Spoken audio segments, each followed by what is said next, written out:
Sabay-sabay natin alamin ang mga kaganapan na nangyayari sa ating bansa.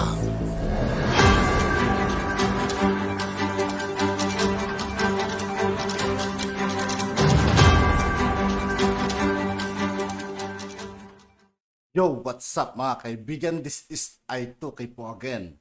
Ngayon, nandito naman ulit tayo sa channel ni Banat News Updates. Dito naman ulit tayo magbibigay ng komento at reaksyon. Kaya samahan nyo ako guys. Let's go!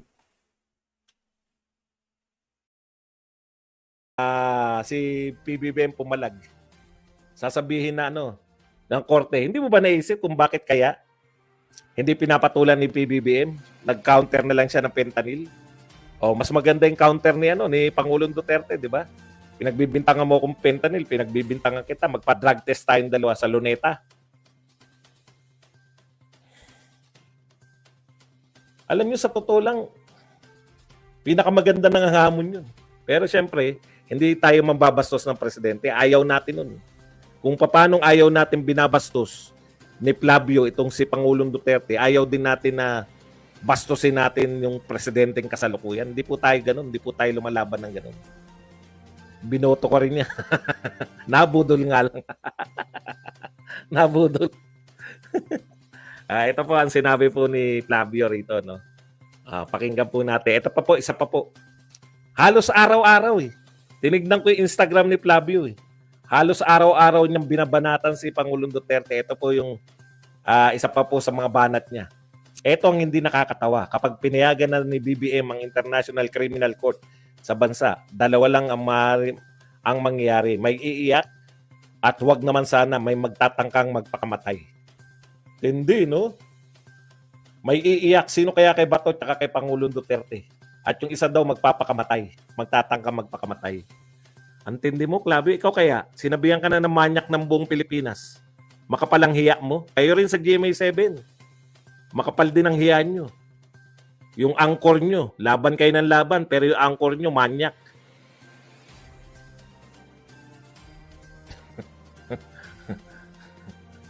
Bakit sa dinami-dami na nagsabi, eto, tinuturuan niya si BBM, di ba? Sabi niya, PBBM, demanda mo si Pangulong Duterte. Bakit sa dinami-dami na nagsabi sa yung manyak ka, wala kang dinidemanda? Matanong nga kita. Kasi hindi paninirang puri pag totoo. Ganun po yun. Ang paninirang puri, yung hindi totoo, sinisiraan ka.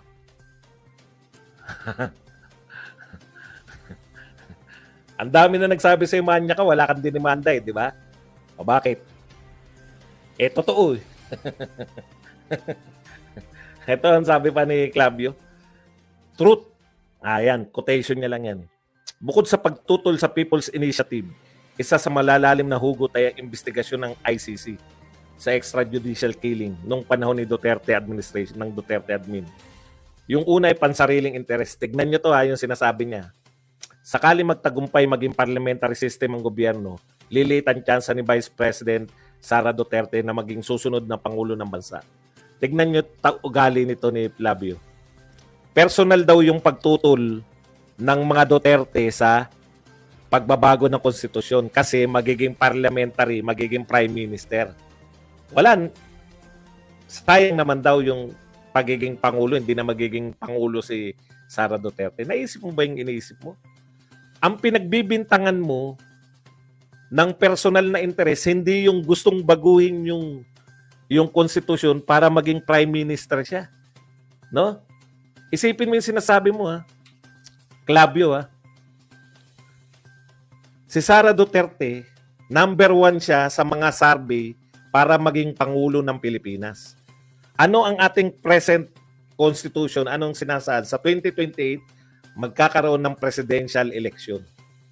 Kung may ambisyon si Sara Duterte na maging presidente ng Pilipinas, qualified ba siya sa 2028? Qualified siya. Posible ba siyang manalo? Posible siyang manalo. Pinakamalaki ang posibilidad na siyang manalo kasi number 1 siya sa lahat ng survey. Naintindihan mo ba yun? Ngayon, mayroong hindi mananalo pag tumakbong presidente. Dahil 0.8 lang. Huwag na tayong magkunwarian, Clavio. 0.8 lang si Martin Romualdez. Sila ngayon yung nagsusulong ng Chacha. Possibly, sabi mo nga, parliamentary system. Pwedeng maging prime minister. Yung 0.8%. Sino ngayon na may personal na interest sa pagbabago ng konstitusyon? Alam mo, Clavio, matatalino ng mga tao ngayon kasi may mga matatalinong vlogger. Siguro noon nauuto nyo dahil wala pa namang mga YouTube noon, wala pang Facebook, wala pang mga vlogger na nagpapaliwanag sa kanila. Si Sara Duterte pa ang may personal interest kaya niya tinututulan. Utot mo. Ang may personal interest yung nagsusulong, hindi yung tumututol. Bugokis ka pala eh. Kaya nga nila gustong baguhin dahil may personal silang interest eh. Hindi ako nagsabi niyan. Yung pinsan niya, si Amy. Kala niyo. Wawaisan din natin tong mga magpipinsan na to. Ano, kayo lang marunong manggamit? Iko-quote namin kayo ng iko-quote. Mga tukmul.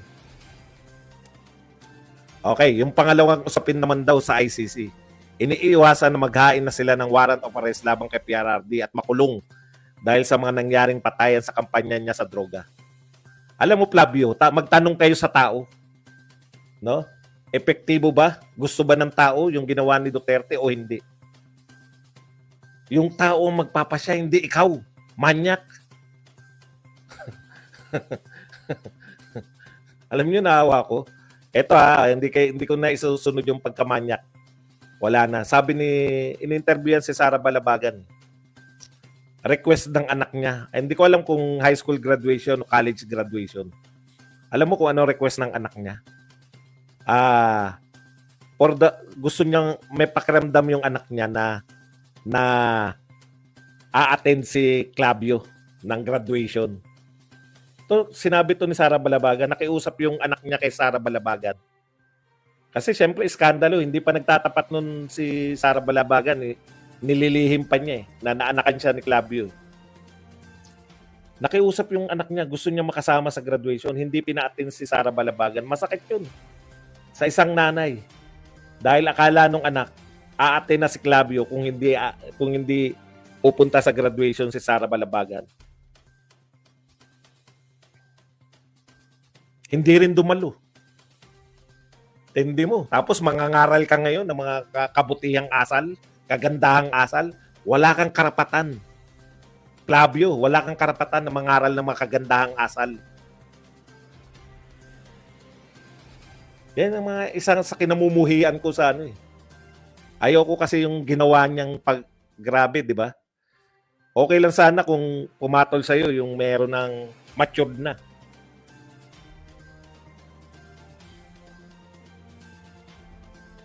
Hindi ako natatakot tawaging manyak yan. Wala akong pag-aawat dyan sa tao na yan.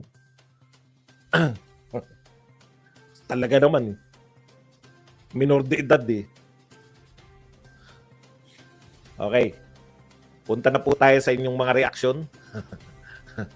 Siyempre, hindi naman tayo papayag. Ano magagawa natin kung pinakulong? Magrarally na lang tayo kung saan siya nakakulong. Pero yung ICC, never, di ba? Never po, dapat. Tsaka hindi lang po tayong mga supporter ang magre-react. No? Kasi, dapat mag-react po ang lahat kasi against po yan. Eto pa po Eto, ginagawa tayong tau-tauhan eh. Buhat po nung hindi na si Duterte ang presidente, 2.5 na lang po yung mga pumapasok na dayuhan dito. Tuturuan tayo ng gagawin sa bansa natin. Sa totoo lang po. No? Ikaw, UN na rapporteur, kan. Lapit mo nga ulo mo rito nang ayusin natin yung kulot-kulot mong buhok. Medyo na. Alam mo, yung NTF-ELCAC na pinabubuwag mo sa napakahabang panahon, pati po mga kasundaluhan natin, no? Naniniwala dito na yan po isa sa pinaka-epektibo. Sila paulit-ulit sila, konti na lang tong kalaban natin dahil isang dahilan yan yung NTF-ELCAC. Tapos papabuwag nyo lang. Pupunta kayo rito, parang buwagin nyo yan. Parang ano lang kami, no? Parang hindi, buhat nung nawala na si Pangulong Duterte, parang hindi na tayo Natatawa lang ako mga kaibigan, ano, kasi naalala ko si Club, di ba mga kaibigan, sinisiraan si kung nun, BBM. Ngayon kung makapag-utos siya, alam mo kung sino, no? Feeling boss no? tinuturing na Hey, bansa boy. nitong mga to. Tigas ng mukha Parang tau-tauhan na nila na dapat sumunod eh. Pero ang pinakamasakit doon, hanggang ngayon, wala pa po tayong naririnig mula sa Pangulo ng Pilipinas. Sa reaksyon niya dyan. Sa UN rapporteur na yan. Lintik ka, rapporteur ka lang. Magpapatawa sana ako na reporter ka lang. Okay, basa na po tayo ng inyong mga komento. At yun nga po mga kaibigan, dito po nagtatapos ang ating reaction video. Muli ako po si I2K ng Sundalo ng Dunggalo. Maraming salamat sa patuloy na pagsuporta. Yeah, peace out.